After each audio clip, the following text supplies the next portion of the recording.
Diyos ko, galing iyak ho ni Amek. Nakita ho ang Eiffel Tower. Ay! Tingnan nyo, galing iyak ho. Tingnan nyo. Yeah, may dala na naman hong outfit.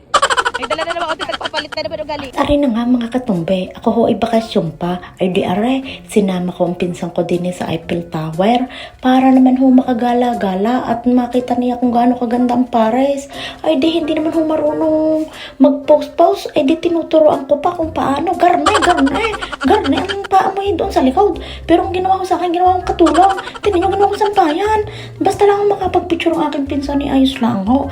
Pero ho, minsan lang ang pumunta dinit. Ari nga lang ho, bago dito sa Europe. Kaya ho, sabi namin, di ka magbakasyon sa Paris at di na maganda talaga ang mga view.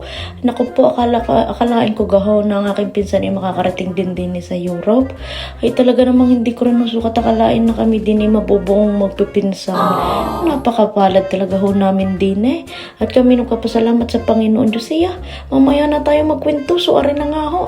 At kami ay minakita dining mga tinda, parang tiyanggian. Ay di kami napatingin.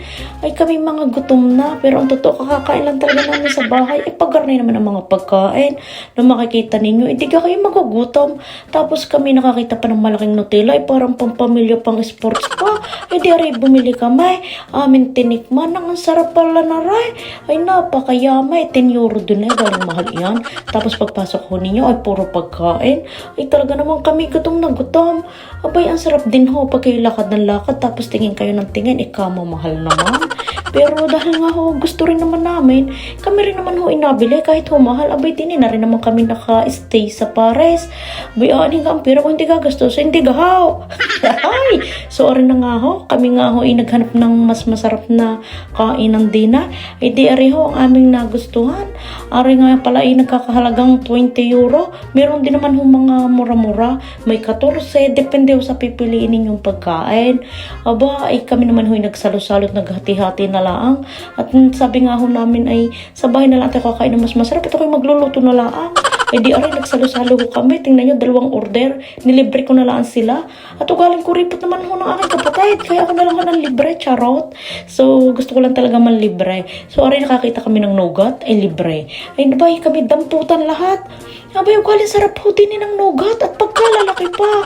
Aba, sulit naman talaga ang paglalakad namin. Tanggal ang pagod. Ay, sarap din pala sa pakiramdam pagbakasyon. Ang dami naming nagagalaan din. At naaaliw din naman ho kami. O diba, nakapag-tour din kayo dito sa Paris. Eh, kasi iniikot ko din kaya. Garne kaganda din eh. At napakaraming people ho. So, ari nga ho, kami nga ho sumakay pala ng bus. At kami may pupuntahan na naman. Bali kami nga pala ay pupunta sa, sa Concord. Kami nga ay bababa na at pag tingnan nyo naman ang bus, punong-puno ho ng tao. Naku po, kami pawisan diyan ng mga panahong iyan, pero kalamig naman ang panahon.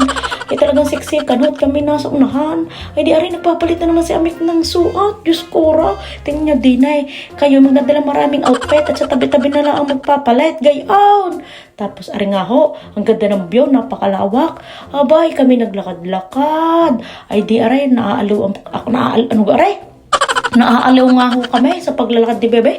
At talaga namang gandang pagmasdang. Ganyan ho dito pag mga weekend. Mga tao nakatambay sa labas. At salamat naman at verde na mga dahon.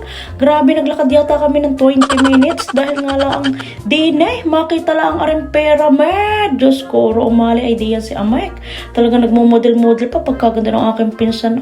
So ari na nga ho. At kami nga pala tapos na sa pamamasyal. Diyos ko, napagod ako. Maghapon kami ng masyal. Ay hindi pa pala. Nakakalimutan ko, kami nga pala nagpunta pa din sa Arc of the Triumph. Tingnan nyo naman, ugaling ganda ng Arc of the Triumph. Kalaan nyo yung 1-day tour, 3 pasyalan na ng aming napuntahan. At ang lahat ng yan ay puro famous dito sa Paris. Abay, tingnan nyo naman, may mga show pa diyan. At kung kayo natutuwa, kayo maghuhulog dyan ng kwarta o diga.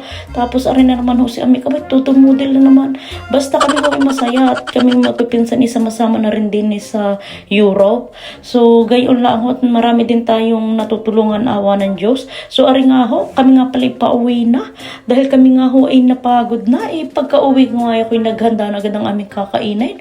Ay di kayo yan ay may milaw. At tapos ako nga ho ay nagluto pa ng pansit. Ay di kayo galing sarap. Busog na naman ang aking mga kasama sa bahay. So, hanggang dito na lang po ang vlog ni Katombi. Sa susunod na lang po uli, a day in my life. Thank you for watching at salamat sa mga nagpa-follow. Maraming salamat. Bye!